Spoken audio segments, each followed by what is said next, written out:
విద్యుత్ శాఖలో 20 సంవత్సరాలుగా మీటర్ రీడింగ్ చేస్తున్నటువంటి సభ్యులు ఉన్నారు. వీరందరినీ కూడా కరెంటు బిల్లులు ఇస్తూ ఇంటికి వెళ్ళి మీటర్ రీడింగ్ చూసి కరెంటు బిల్లులు ఇస్తున్నటువంటి వారికి కూడా ఇప్పటి వరకు ఆగమ్య గోచరంగానే ఉన్నది. వాళ్ళను ఎక్కడ కూడా తీసుకోవట్లేదు. వాళ్ళని ఇప్పటికీ కాంట్రాక్ట్ బేస్ని అట్లనే చేస్తూ విద్యుత్ మీటర్ రీడింగ్ కార్మికుల సమస్యలను కూడా మంత్రి గారు చూడాలనేది ఆలోచన చేయాలా. వీళ్ళు 2300 మంది ఇప్పటికి పనిచేస్తున్నారు. అలాగే అన్మాన్డ్ ఉద్యోగస్తులు ఎవరైతే ఉన్నారో వారు 1400 మంది ఉన్నారు.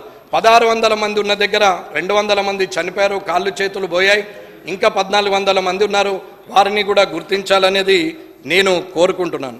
అట్లాగే ఏది ఏమైనా ఇవాళటి వరకు ఎక్కడైతే వ్యవసాయ కనెక్షన్లు రైతులకు ఏదైతే కొత్త లైన్ వేయడానికి కేవలం 75,000 మాత్రమే ఇస్తున్నారు. పెరిగిన ధరలకు సరిపోవట్లేదు. కొత్త లైన్లు వేసుకునే రైతులకు ప్రభుత్వం మొత్తం ఖర్చు భరించాల్సిన అవసరం ఉందని చెప్తున్నాం. ఏవైతే ప్రజలకు అడగని హామీలను కూడా ఇస్తూ ప్రజలకు చెప్పడం కన్నా మీరు కనీసము వీరిని ఆదుకునే పరిస్థితిలో ఉండాలా. రైతులకు వారు ఉచితంగానే ఖర్చు లేకుండా ఆ లైన్లు వేయగలిగే పరిస్థితికి తీసుకురావాలని చెప్పి ప్రభుత్వాన్ని కోరుతున్నాం.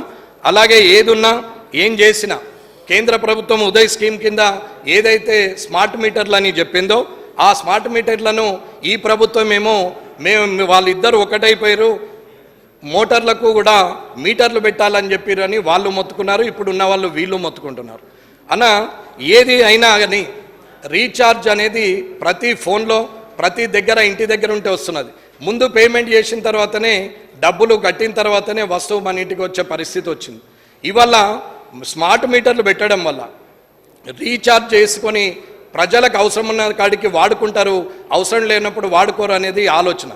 ఒకవేళ రాష్ట్ర ప్రభుత్వము ఫ్రీగా ఇవ్వద్దు, వాళ్ళకి ఫ్రీగానే ఇవ్వాలి రైతులకు అని అనుకున్నప్పుడు స్మార్ట్ మీటర్లు పెట్టినా కానీ ఫ్రీగా ఇవ్వాలనుకునే ప్రభుత్వం ఉంటే ఇవ్వచ్చు, దాంట్లో తప్పు లేదు. కానీ స్మార్ట్ మీటర్లు పెట్టమన్న కేంద్ర ప్రభుత్వాన్ని రాష్ట్ర ప్రభుత్వాలు బదనాం చేస్తూ రైతులకు మీటర్లు పెట్టమన్నారు, బోర్లకు మీటర్లు పెట్టమన్నారు అని గత ప్రభుత్వము ప్రస్తుత ప్రభుత్వము చెప్తా పోతున్నారు.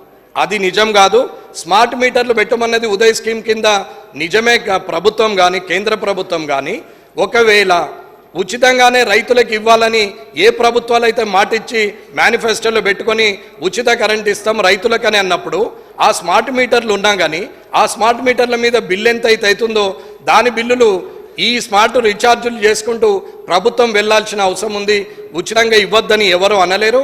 మీరు ఒకవేళ ఉచితంగా ఇవ్వాలని రాష్ట్ర ప్రభుత్వాలు అనుకున్నప్పుడు ఆ బిల్లులు ఖచ్చితంగా కట్టచ్చు. కానీ స్మార్ట్ మీటర్లే వద్దు, మొత్తానికి అక్కడ ఉండాలంటే అకౌంటబిలిటీ లేకుండా డిస్కమ్లు మొత్తము ఇవాళ అప్పులలో కూరుకుపోయే పరిస్థితికి తీసుకొస్తే అది బాగుండదనేది ఆలోచన.